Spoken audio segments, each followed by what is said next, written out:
Coffee ಮಂಡಳಿಯ ಬಾಳೆಹೊನ್ನೂರಿನ ಕೇಂದ್ರೀಯ coffee ಸಂಶೋಧನಾ ಸಂಸ್ಥೆಯ ಶತಕ ಸಂಭ್ರಮದ ಕಾರ್ಯಕ್ರಮ ಕಾಫಿಯ ಕಂಪು. ಪ್ರಾಯೋಜಕರು ಭಾರತೀಯ ಕಾಫಿ ಮಂಡಳಿ, ಬೆಂಗಳೂರು. ಕೇಳಿ ಕಾಫಿಯ ಕಂಪು. ಆತ್ಮೀಯ ಕೇಳುಗರೆ, ತಮ್ಮೆಲ್ಲರಿಗೂ ನಮಸ್ಕಾರ. ಕೇಂದ್ರೀಯ ಕಾಫಿ ಸಂಶೋಧನಾ ಸಂಸ್ಥೆ ಶತಮಾನೋತ್ಸವವನ್ನು ಆಚರಣೆಯನ್ನು ಮಾಡಿಕೊಳ್ತಾ ಇದೆ. ಈ ಸಂದರ್ಭದಲ್ಲಿ ಶತಮಾನೋತ್ಸವದ ಆಚರಣೆ ಹೇಗಿದೆ ಅನ್ನುವಂಥ ವಿಚಾರಗಳನ್ನು ತಿಳಿಸಿಕೊಡ್ತಾ ಇದ್ದಾರೆ ಬೆಂಗಳೂರಿನ ಭಾರತೀಯ ಕಾಫಿ ಮಂಡಳಿಯ ಅಧ್ಯಕ್ಷರಾದ MJ ದಿನೇಶ್ ಅವರು. ಸರ್, ತಮಗೆ ನಮಸ್ಕಾರ, ಕಾರ್ಯಕ್ರಮಕ್ಕೆ ಸ್ವಾಗತ. ಎಲ್ಲರಿಗೂ ನಮಸ್ಕಾರ. ತಮಗೆಲ್ಲರಿಗೂ ತಿಳಿದಂತೆ ಡಿಸೆಂಬರ್ 20, 21, 22 3 ದಿವಸ ಬಾಳೆಹೊನ್ನೂರಿನ ಕೇಂದ್ರೀಯ ಸಂಶೋಧನಾ ಕೇಂದ್ರದಲ್ಲಿ ಒಂದು ವಿನೂತನವಾದ ಶತಮಾನೋತ್ಸವ ಕಾರ್ಯಕ್ರಮವನ್ನು ನಾವು ಇಟ್ಕೊಂಡಿದ್ದೀವಿ. ಕಾರ್ಯಕ್ರಮದಲ್ಲಿ ಕೇಂದ್ರ ಮಂತ್ರಿಗಳು ಬರ್ತಾ ಇದ್ದಾರೆ, ರಾಜ್ಯ ಮಂತ್ರಿಗಳು ಬರ್ತಾ ಇದ್ದಾರೆ, ಹಾಗೆ ನಮ್ಮ ಕಾಫಿ ಬೆಳೆಯುವ ಸಂಸದರು, ಶಾಸಕರು, ಇವರೆಲ್ಲರೂ 10 ರಾಜ್ಯಗಳಲ್ಲಿ ನಾವೇನು ಕಾಫಿ ಬೆಳಿತೀವಿ ಅಲ್ಲಿಂದ ಎಲ್ಲರೂ ಬರ್ತಾ ಇದ್ದಾರೆ. ಇದು ಕಾಫಿ ಹಬ್ಬವಾಗಿ ನಾವೆಲ್ಲರೂ ಆಚರಣೆ ಮಾಡಬೇಕು ಅಂತ ತೀರ್ಮಾನ ಮಾಡಿದ್ದೇವೆ. ಈ ಕಾರ್ಯಕ್ರಮದಲ್ಲಿ 10 ಸೆಷನ್ಗಳಿರುತ್ತೆ, ವಿಚಾರ ಸಂಕಿರಣಗಳಿರುತ್ತೆ. ಆ ವಿಚಾರ ಸಂಕಿರಣದಲ್ಲಿ ತಾವೆಲ್ಲರೂ ಪಾಲ್ಗೊಂಡು ಅದರಲ್ಲಿ ಅನೇಕ ವಿಚಾರಗಳನ್ನು ತಮಗೆ ಅನುಗುಣವಾಗಿ ಅಳವಡಿಸ್ಕೊಡೋಕ್ಕೆ ಸಾಕ್ಷಿಯಾಗುತ್ತೆ. ಹಾಗಾಗಿ ಈ ಕಾರ್ಯಕ್ರಮಕ್ಕೆ ತಾವೆಲ್ಲರೂ ಕುಟುಂಬ ಸಮೇತರಾಗಿ ಬಂದು ನಮ್ಮ ಈ ಕಾರ್ಯಕ್ರಮವನ್ನು ಯಶಸ್ವಿ ಮಾಡಬೇಕು. ಮತ್ತು ಇದು 100 ವಸಂತಗಳಲ್ಲಿ ನೆನಪಿನಲ್ಲಿಡುವ ಕಾರ್ಯಕ್ರಮ ಆಗಬೇಕು. ನೀವು 100 ವರ್ಷದ ಹಿಂದೆ ನೀವಿರಲಿಲ್ಲ ಅಥವಾ ನಾವಿರಲಿಲ್ಲ, 100 ವರ್ಷದ ಮುಂದೆ ನಾವು ಇರಲ್ಲ, ನೀವು ಇರಲ್ಲ.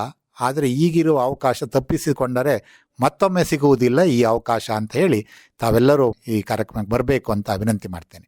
ತಾವು ಭಾರತೀಯ ಕಾಫಿ ಮಂಡಳಿಯ ಅಧ್ಯಕ್ಷರು ಕೂಡ ಹೌದು, ಹಾಗೆಯೇ ಒಳ್ಳೆಯ ಬೆಳೆಗಾರರು ಕೂಡ ಹೌದು. ಹಾಗಾಗಿ ಪ್ರತಿಯೊಬ್ಬ ಕಾಫಿ ಬೆಳೆಗಾರರು ಕೂಡ ಈ ಒಂದು ಸಮಾರಂಭದಲ್ಲಿ ಭಾಗವಹಿಸಬೇಕು ಅಂತ ಹೇಳಿ ಅಧ್ಯಕ್ಷರಾಗಿ ಹಾಗೂ ಬೆಳೆಗಾರರಾಗಿ ಯಾಕೆ ಬಯಸ್ತೀರಿ?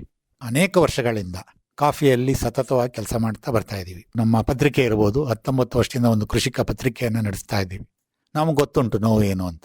ಆ ನೋವಿಗೆ ನಾವು ನೇರವಾಗಿ ಎಲ್ಲರಿಗೂ ಅದನ್ನು ನಿವಾರಿಸೋಕ್ಕಾಗಲ್ಲ.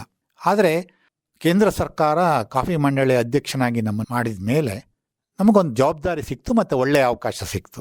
ಪ್ರತಿಯೊಂದು ಅವಕಾಶವನ್ನು ಪರಿವರ್ತನೆ ಮಾಡಿಕೊಂಡು ಪ್ರತಿಯೊಂದು ಹಂತದಲ್ಲಿ ಬೆಳೆಗಾರರ ನೋವನ್ನು ಮನಸ್ಸಿನಲ್ಲಿಟ್ಕೊಂಡು ಅದನ್ನು ಹೇಗೆ ನಾವು ಅವರಿಗೆ ಅನುಕೂಲ ಮಾಡಬೇಕು ಅನ್ನೋ ಒಂದು ಧ್ಯೇಯವನ್ನು ಇಟ್ಕೊಂಡು ಕಳೆದ 2 ವರ್ಷದಿಂದ ಕೆಲಸವನ್ನು ಮಾಡ್ತಿದ್ದೀವಿ.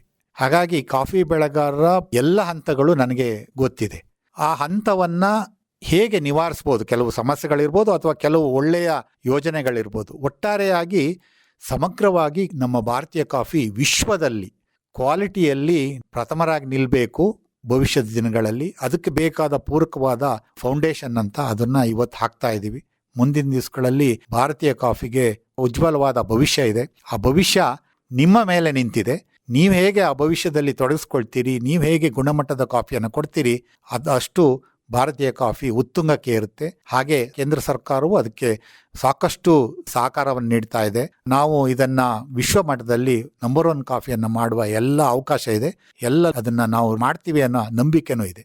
ಇದುವರೆಗೆ ಕೇಂದ್ರೀಯ ಕಾಫಿ ಸಂಶೋಧನಾ ಸಂಸ್ಥೆಯ ಶತಮಾನೋತ್ಸವ ಆಚರಣೆಯ ಕುರಿತು ಮಾಹಿತಿಯನ್ನ ಮಾಡಿಕೊಟ್ಟವರು ಭಾರತೀಯ ಕಾಫಿ ಮಂಡಳಿಯ ಅಧ್ಯಕ್ಷರಾದ MJ ದಿನೇಶ್ ಅವರು. ಸರ್, ತಮ್ಮ ಮಾಹಿತಿಗಾಗಿ ತಮಗೆ ಧನ್ಯವಾದಗಳು. ನಮಸ್ಕಾರ.